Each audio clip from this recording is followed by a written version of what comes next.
Marcel Tyrell, better known as M-Trel, stumbled out of a dingy New Orleans club and into the night. His mind was lost in memories of when he was king, when his name lit up the world, on radios, on TV, and in the hearts of adoring fans. His debut album topped the charts globally, making him a global superstar. His rise was meteoric.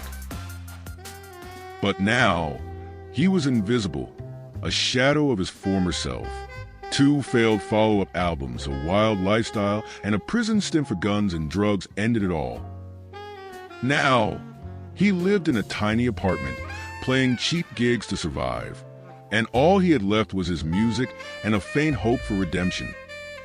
Staggering through the streets, the sight of a dusty, old tuba in a thrift store window caught his attention. It reminded him of his father, Ernest Tyrell, a jazz musician who never chased fame. Ernest taught Marcel that music wasn't about showing off. It was about speaking the truth, even if no one was listening. But Marcel had ignored those lessons, chasing fame and fortune instead. Now, his father's words echoed in his mind. You can't fake the funk forever. Marcel entered the store. Inside, the storekeeper, a mysterious woman with a sinister yet warm expression, welcomed him. She told him she had an item that could restore his glory, and that the item once belonged to the greatest musician since the dawn of time, who, like Marcel, had fallen from grace. To earn it, she said, he needed to recite a poem using the words dream and eternity. Skeptical but desperate, Marcel spoke. Dreams, they come and they fade, like echoes in the midnight shade. But eternity, it never bends. It's where the dream begins and ends. The woman pointed to an old beatmaker, which seemed to have magically appeared on the counter.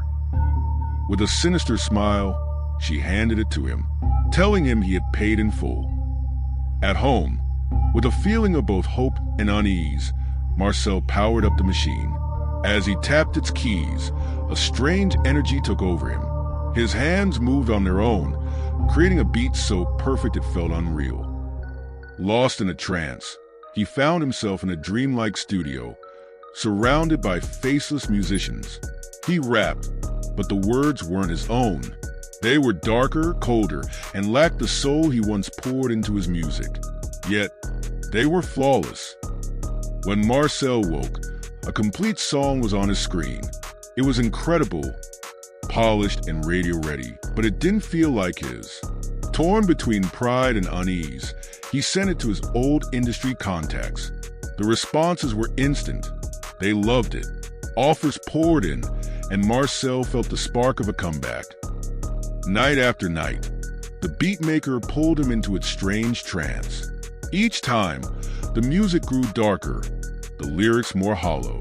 The songs were hits, but they felt soulless, as if they were being created by someone or something else. Still, the promise of fame pushed him to keep going. Soon, Marcel released a new album titled Rebirth. The album was a hit which skyrocketed to the top of the global charts. He had reclaimed his position as the king of hip-hop. Along with it came the fame, money, and everything he had once lost. But as he stared at his reflection in his Beverly Hills mansion, he didn't recognize the man looking back. His music was no longer his own, his style watered down, and his soul felt drained. Marcel had reclaimed his fame, but he had lost himself in the process. One day, Marcel sat alone in his dimly lit studio.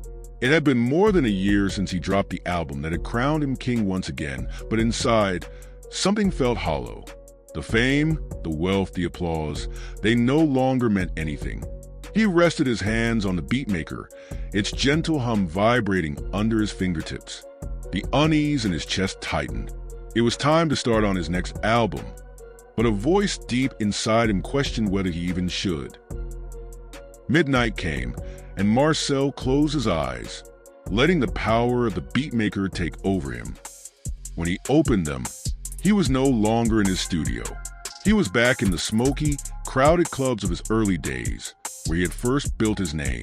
The air was thick with sweat, smoke, and anticipation. A faceless crowd watched him, waiting for him to bring the raw, real music they had always loved. But when he opened his mouth to perform, nothing came out. His words were gone. The restless murmurs of the crowd grew louder, like a storm about to break. Then, through the haze, a spotlight flickered. Two figures emerged, his father Ernest, with a steady gaze and his tuba at his side, and his alter ego, draped in designer clothes and heavy chains, radiating confidence and success. The two spoke in turns, pulling at Marcel's soul like opposing forces. His alter ego promised glory, reminding Marcel of the life he had fought to reclaim. Adored, wealthy, untouchable.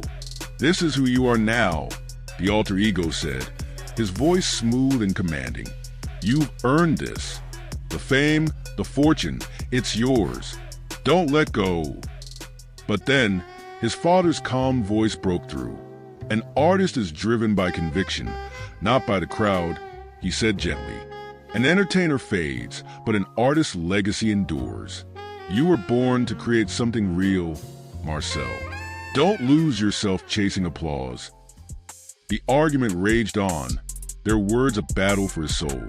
His alter ego whispered of power and praise, of fans who would never abandon him if he gave them what they wanted.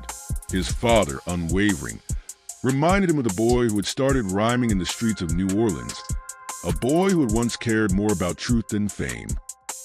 The lights dimmed and the stage dissolved into darkness. Marcel woke with a start, back in his studio. The weight of the decision crushed him. The beatmaker hummed softly, a reminder of everything he had gained and everything he had lost. Marcel screamed into the night, tears streaming down his face. His voice was raw with years of bottled pain.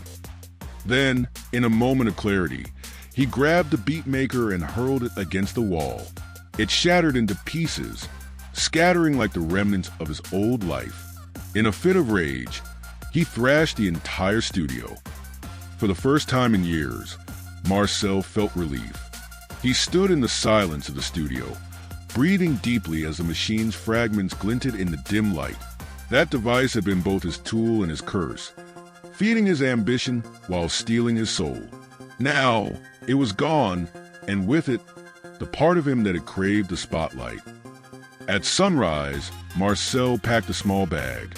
He took a few clothes, his wallet, and a photograph of his father standing in front of Preservation Hall. Quietly, he left Los Angeles without looking back. Fame had consumed him, but now he was free. He didn't know exactly where he was going, but he knew it was time to find himself again. Marcel went home to Louisiana, to a small, peaceful town where the only music he heard was the sound of the wind through the trees and the distant hum of the bayou. He settled into a simple life, working odd jobs as a handyman and helping at local farms. In the evenings, he sat on his porch, playing an old guitar he had picked up at a pawn shop. His music was just for him now, a way to reconnect with himself. Life was no longer about proving himself or staying on top. It was about living honestly and finding peace in the little things. It was about rediscovering the artist within him that had been buried for so long. One quiet evening, Marcel sat alone in the fields with his guitar, strumming a melody that had been forming in his heart for weeks. The music flowed naturally, unforced and pure. He looked up at the stars, a soft smile spreading across his face. He had left the fame, the fortune, and the noise behind. He was an artist, and that was enough.